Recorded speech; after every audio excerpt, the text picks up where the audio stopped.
The hunter's prey.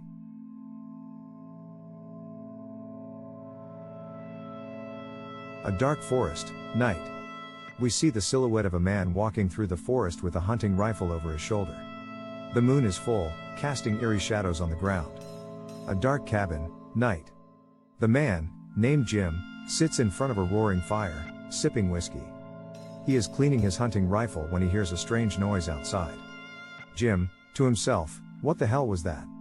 He stands up, rifle in hand, and walks outside. Walking into the dark forest.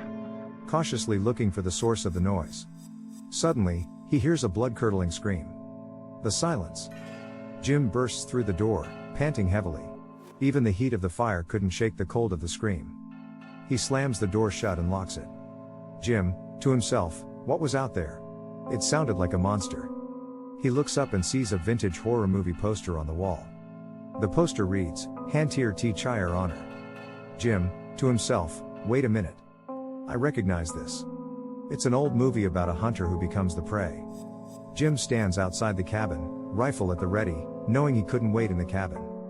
He is determined to survive the night. We hear a scratching sound at the door. Jim slowly approaches the sound. We see a shadowy figure lurking outside the cabin. Jim, ready to shoot.